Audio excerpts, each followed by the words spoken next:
Teachers and boards of trustees were welcomed onto the Huiturangi Ora Marae in Hamilton for the start of a 4-day study of the draft Maori Pastoral Care Plan. The course was aimed at an examination of Maori spirituality and the history of the people. Participants were led through the Pastoral Care Plan and later developed strategies for implementing it into their programs.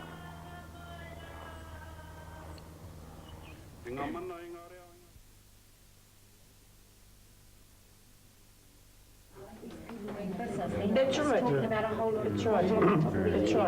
And This video is divided into 5 sections. They are really serious.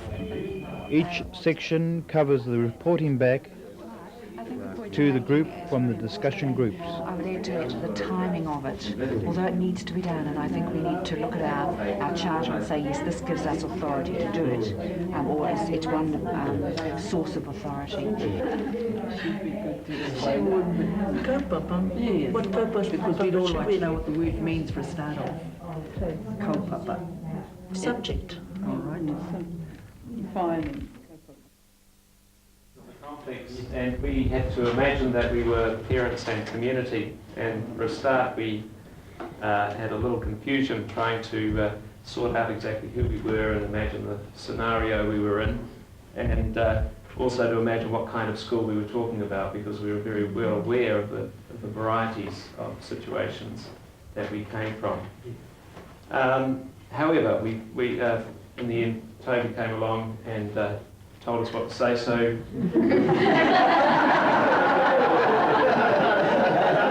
from then on it became much more clear.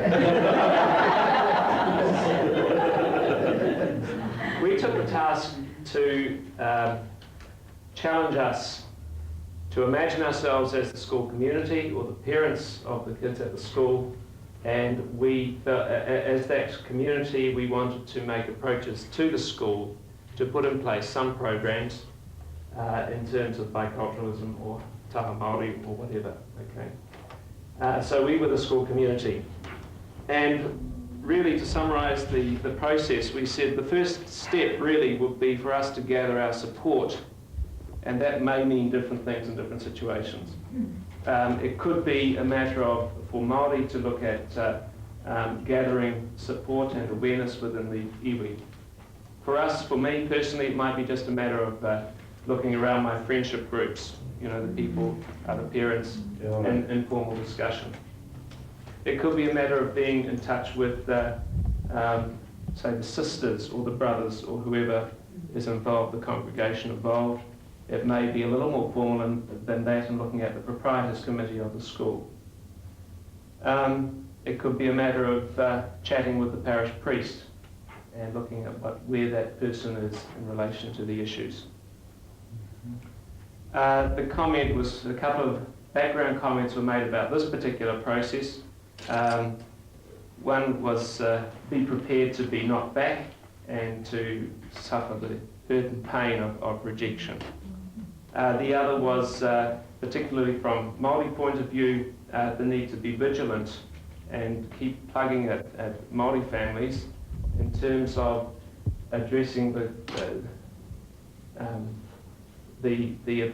sort of division between Māori and Catholic, and the whole issue of bringing together Māori spirituality in the context of the Catholic school.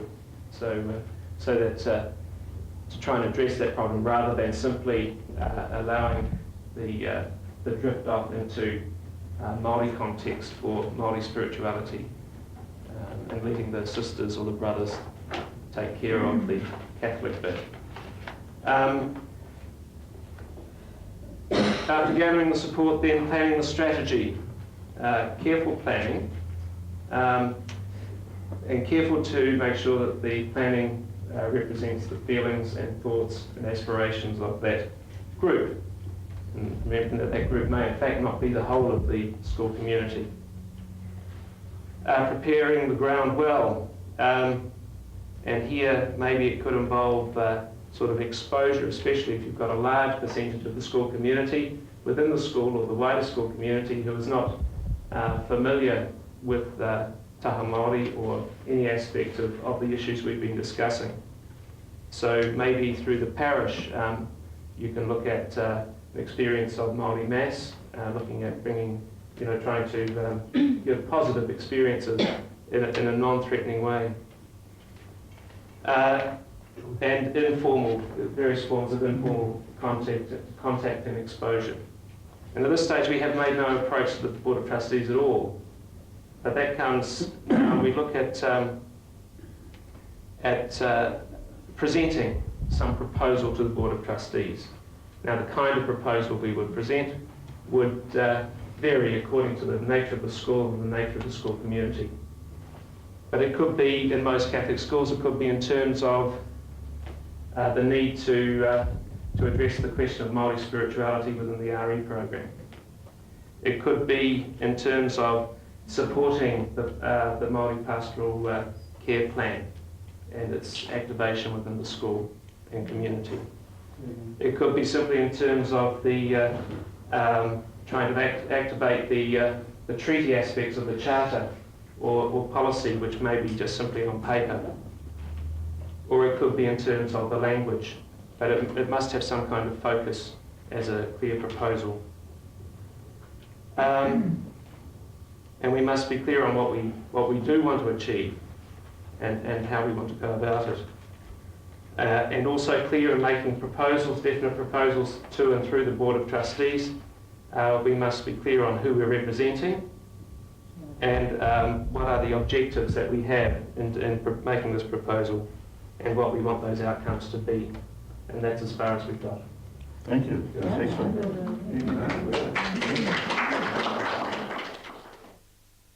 Well, we were involved with planning the strategy for bringing the students on board. So, and like the other group, we had a wee bit of problem working out what we were supposed to do, but fortunately Tony was playing a call on all the groups and telling them what they really were supposed to be doing. So we came straight after a while, but we didn't get anywhere near devising an entire plan. So what we've got is just a kind of brainstorm of ideas about things that could be done to make students enthusiastic and wanting to be involved in any course that was planned in the school. So the very first thing was that the teacher that was put in charge of that course had to be visibly enthusiastic about the course. And that then if there was going to be a tutor brought in to run whatever course was decided on, that tutor would need to be obviously attractive to students, and that would involve the commitment of that person's enthusiasm, knowledge, the way that person conducted the course with discipline strategies. It couldn't be too casual, because the students would need to see that the course was important and not a soft option, and we dealt with that again later on. Consistent and regularly timetabled and always sure of coming, and very clearly that the course needed to be within the timetable structure of the school, because so many schools are involved with busing afterwards, or despite the fact that somebody last night mentioned, or in our feedback this morning, that it may not have come through, but in one school we talked to last night, a very popular course was devised outside of the timetable, but then somebody made the point that a lot of the students at that school were boarders, and that might have made a difference. So it was quite clear for us in our group that the course needed to be within the school timetable, but how to work that out was a difficulty. That the person that was brought in was preferably Maori, but not necessarily, but we did all agree that preferably Maori. But anyway, certainly a very competent party. But they had local tribal affiliation, if possible. That person had the contact so that they would be able to bring in key prominent people to speak about interesting issues, so the contacts were important. So those were points dealing with the tutor.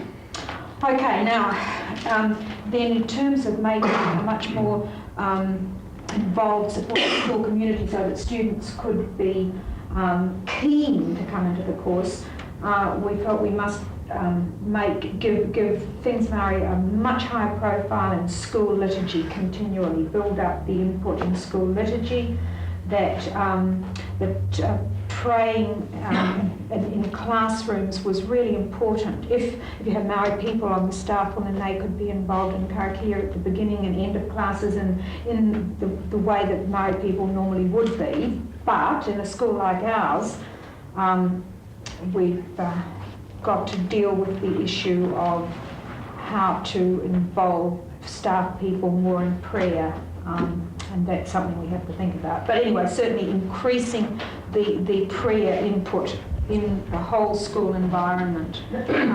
Maybe a folder of suitable prayers available for staff in the staff room so that the students are getting the feel of it all the time. Oh yes, now another important thing that might be, and had been already done in one of the schools that we're dealing with, was to involve popular students, really attractive students, to come on board with the course. And one of our schools involved in our discussion had kind of sort of hand-picked really key students to go off and do a course at Polytech or a link course, and then those people came back and their enthusiasm, because they were such key people in the school student population, they were able to easily, more easily enthuse other students. So that sounded like a really good idea. To sell the course at the Form 3 level of input, and so that it's seen by both parents and staff to be a desirable course that academically able students are encouraged to take part in. Again, to bring prayer into the school environment, that maybe you could support the school council meetings by encouraging them to begin and end their meetings with prayer.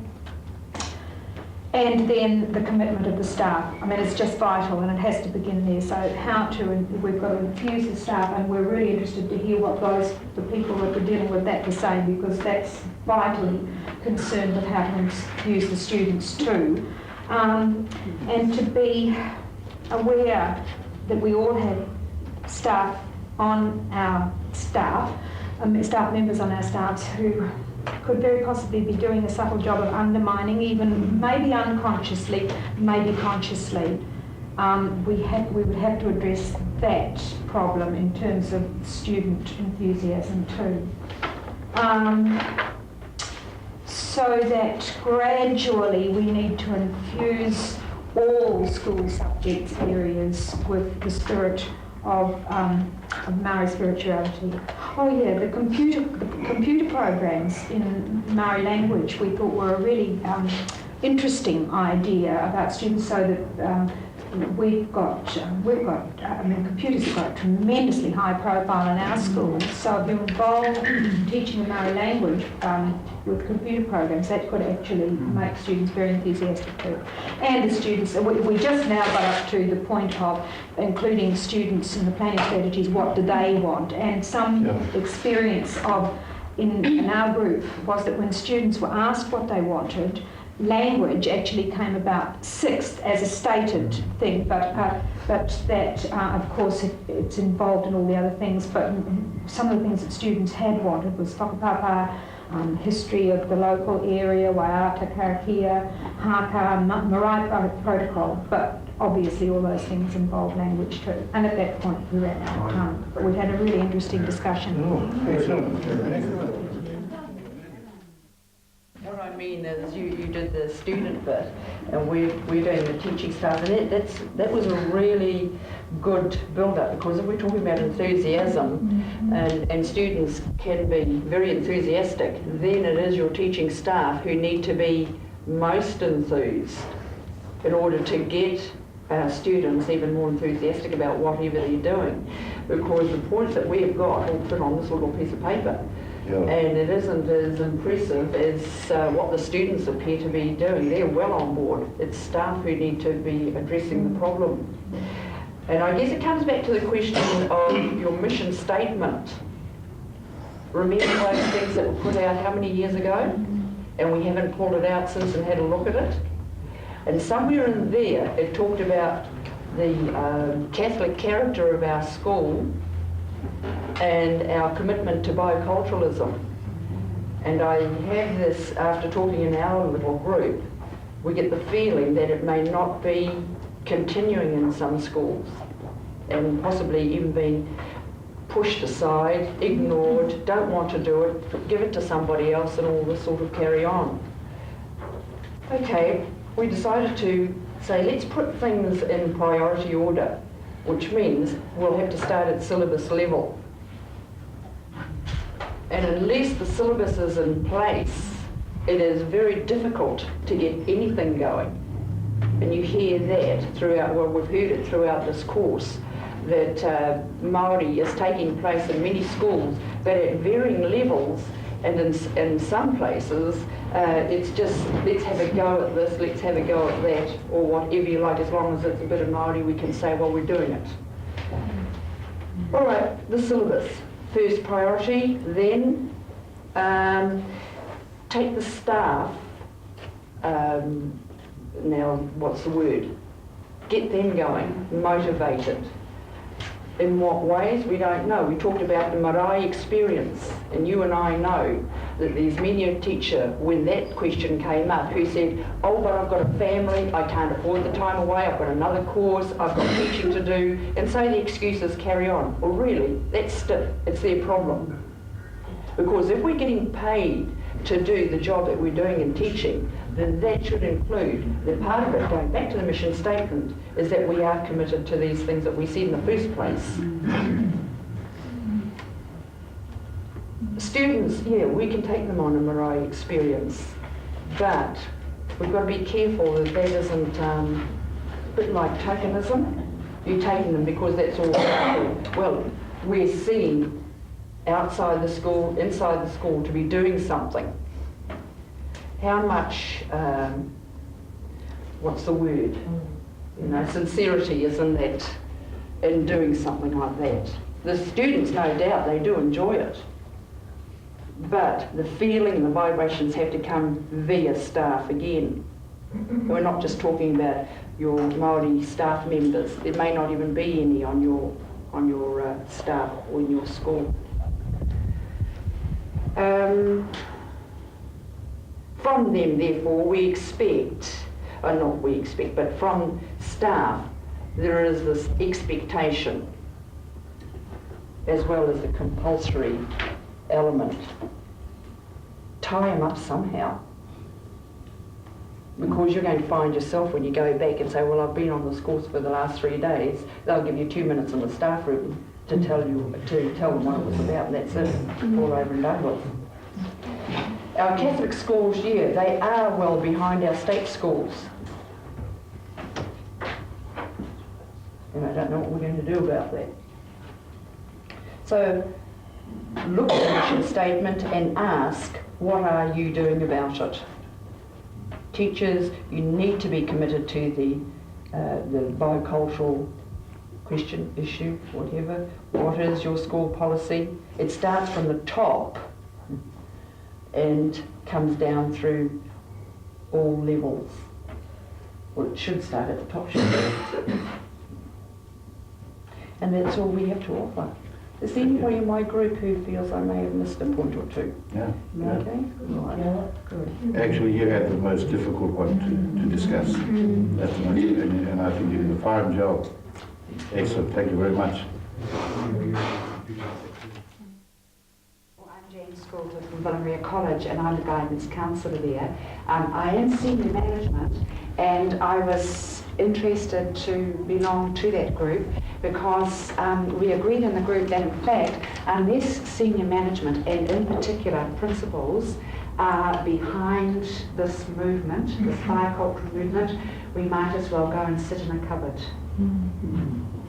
Okay, so it's really important that principals are, and I think it was really, for me, very gratifying to see many principals here. And on that point, Mark said that he, one of the things he plans to do is to try and get not an exact photocopy of this course, but he certainly wants to get a similar kind of input into the next Catholic Principles meeting or course that happens.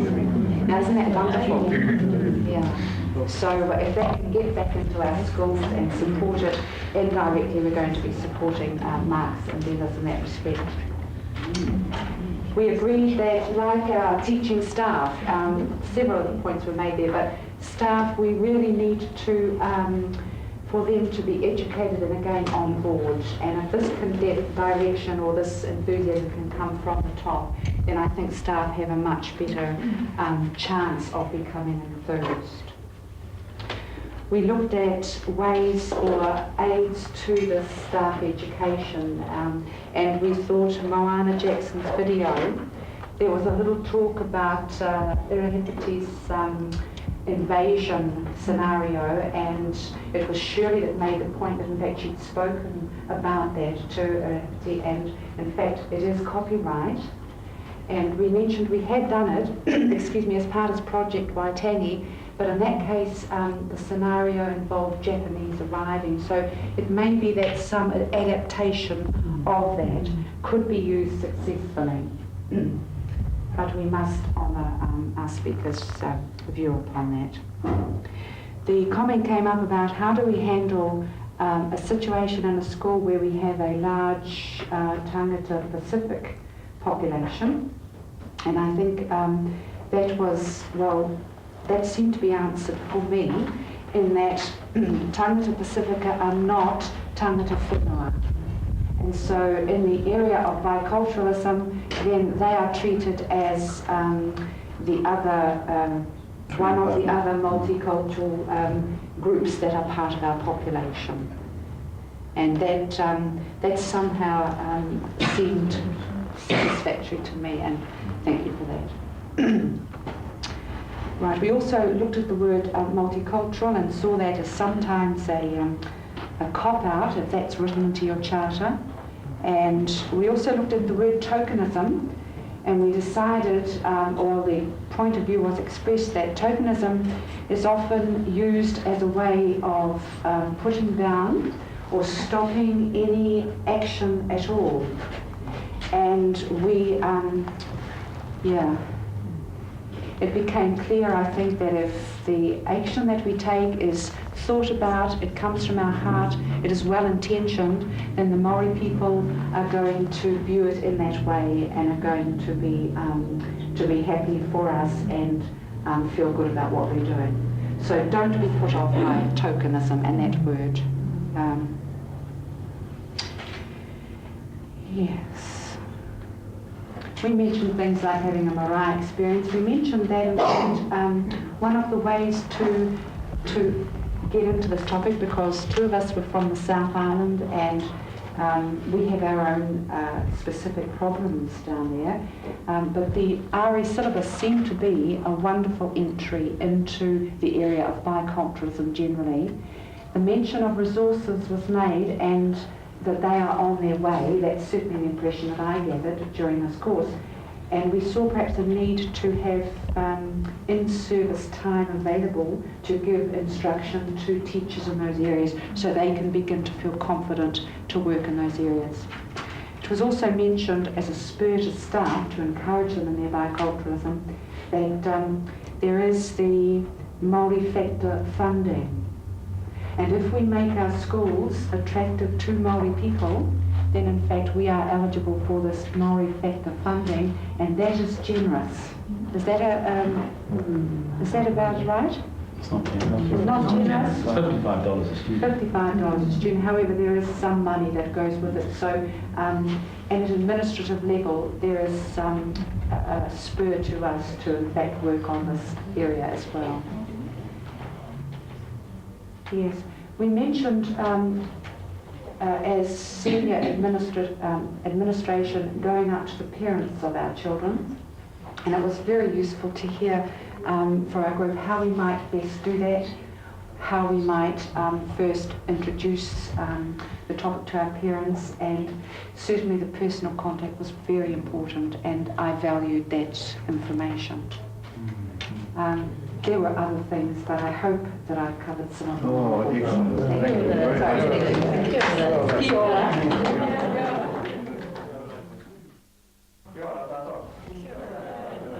Well, if, as Toby said, you started at the best end, we know exactly where the Board of Trustees are.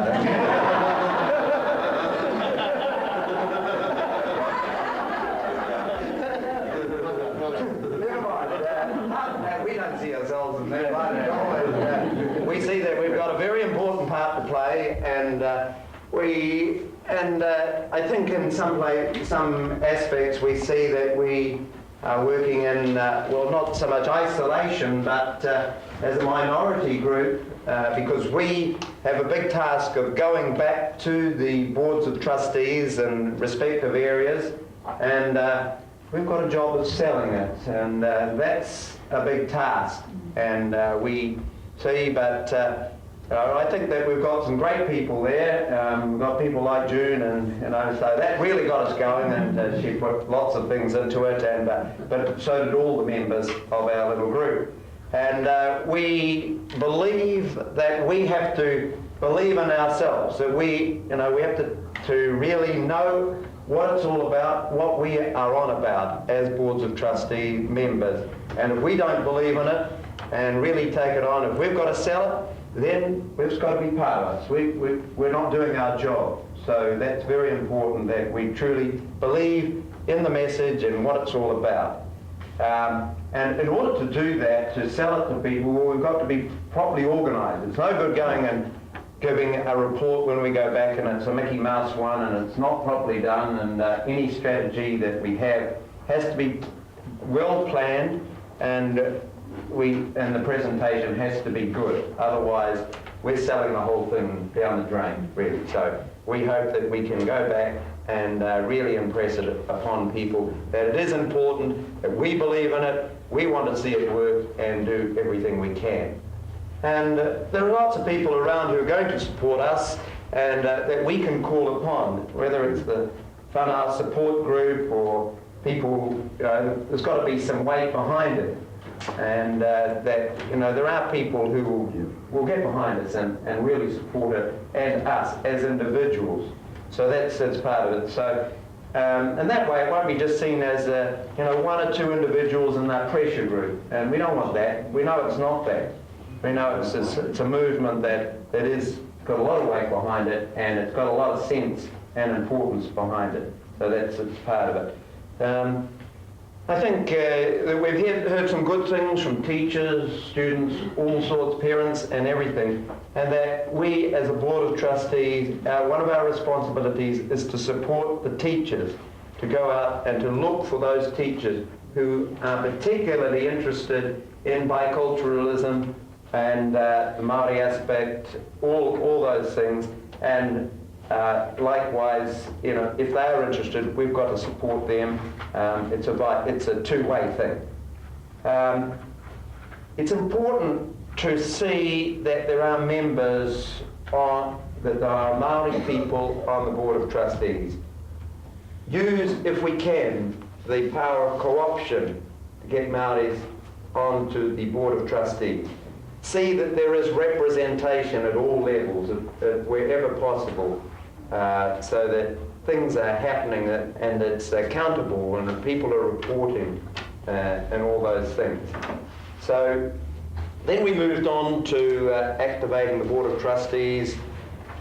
The policy making, we've got to be part of that policy making, that the Māori people have to be, help them to see, but we've also got to get the boards of trustees to see that it's a very important policy. All the policies to do with the Māori language, the biculturalism is important, and to see that by their input that it's theirs, not just mine or hers or his or whatever. It is their policy. See how they see, and we can learn from others. See how other boards are doing it. And you know, it's good. We have reports about the fact that some board members or some boards have gone out to other schools, seeing, well, what have they done? What's their policy? How have they come to it? That we can learn from one another. So let's share these things and various things. And when we get down, look at the policy. What is our policy on the Treaty of Waitangi? And you know, what's there? Did we write something at the very beginning and put it away for the last 3 years? The same, you know, have you got a policy on biculturalism? Because I'm sure there's a tremendous number of schools that haven't really got around to thinking about that. So let's resolve to do something about that. Maybe in getting support, use a wider group. Example, as one person said, that the parish were very good. They've got a Māori community. They have a Māori Mass every month. They have cultural things after it. You know, not just a cup of tea, but they then teach one another various activities, Māori culture, and that's very important. To get back, these are isolated incidences. Involve teachers in any policy making. If you don't, well, I suppose it's part of that involving a wide area, and so we must involve the teachers very much in it, otherwise it's going to fail. Support of feedback through whanau meetings at the school, particularly for the Māori teacher. So, and I think we've heard that there are a lot of whanau meetings at some of the schools, and that's very important, particularly for those involved, like the Māori teacher. Perhaps to summarise, let's go back with a good report on this particular hui when we go back to our boards of trustees, but particularly the reason why the Māori are not at our Catholic schools. What Bishop Takuera said on Sunday, let's take it on board. Let's see that it's something we have to be concerned about, that it's a real challenge to all of us. And the thing is that too many have sat back in the path. Let's get cracking on it. Let's do something and insist that there is a change. Let's all be part of that renaissance, that change that's going to happen, that is happening. It is happening already. And let's not just leave it to others. Let's do it. And finally, that there's a lot of goodwill out there. You do strike a lot of opposition, but there's a lot of good things happening. There's a lot of goodwill. Let's build on it. People, that was excellent, and now I'm going to use my prerogative as the course director. There will be no discussion. Aren't I naughty? For all sorts of good reasons. I think it's good to be left with so many thoughts as you leave a conference. Too often I think we have conferences, we make it so tidy that we end up by putting our tidy clothes in the wardrobe and leaving it there. But because, I'm not saying it's untidy, but what I'm saying is that there's still a lot of things floating around, and I think we need them floating around for some time. We all need to be thinking about it, reflecting on it, and doing something about it. So I'm going to sort of, in a sense, bring this part of our conference to close. But in so doing, could I say that there is one thing that took place, that happened to bring this conference about? And I just want to mention it. This was organized in a bicultural way. David looked after one section, and I, with Bishop Max and Pa Henare and several others, looked after another section. And when you go back to your schools, I think it's important that both Māori and Pākehā are working on this together. I think that's important. And so could I then just finish, and what was I going to finish off with? Yeah, like you, I've been to a lot of courses over the years, and one or two I've sort of helped to sort of run. But the ones that I've sort of helped to run, it was a course in a way that was to have an impact on the participants, not on the people running it. But I must admit this one has had an impact on me as much as it's had on you. And I think it's important to mention that. So this course has been for all of us, not just for you and those of us who contributed, it was also for them as well. I think there have been a lot of things that have come out. I don't think we've ever had a course like this within the Catholic education system. So I just want to finish up by saying that there's a little saying. If you were to put it in Māori, it'll go something like, Moia ngā moe moia ke tutuki te wairua. And that is getting at the heart of spirituality. It was an Indian chief that made that statement. And he put it this way in English. They who dream dreams have the will to succeed. I'd like to think you all dreamt over the last 2 or 3 nights. And then, now could I just finish off with a statement that was made by Norman Smith, who became a former judge of the Maori Land Court. And he wrote a book in 1942 called The Maori People and Us. I think perhaps he meant Pākehās. But the things that he said then, to me, are still as pertinent now in terms of how we're going to address this whole development. And I just want to make this quote that was there from several pages. I'm not going to quote several pages, just a few lines from different pages. In one of the pages he said this: with knowledge comes understanding. With understanding, tolerance. And where tolerance prevails, harmony must abide.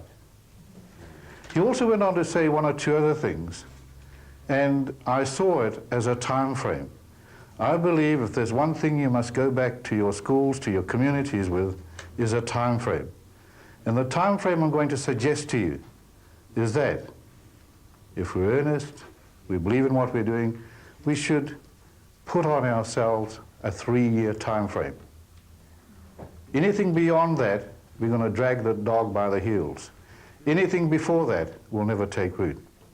And Norman Smith also said this: let the work proceed quietly and faithfully, for no permanent good ever comes of anything as a race against time. So I leave it to you to think about, and hopefully some good will come out of what we've done. I'd like to thank David and everybody else, and especially our contributors, and Pāhenare particularly, for the lovely day we had yesterday, and also our Ringa Wera, with them, and the lovely facilities we've had here, and also each one of you for the way we all related together. That kind of relationship can only lead to better things. And I think everyone will agree there was a lovely feeling generated by everybody. And also, one other point, I was most impressed when Father Tate took us through his program yesterday, and all those people who were not Maoris, who said those Maori phrases so well when they read them. Congratulations. That was really excellent.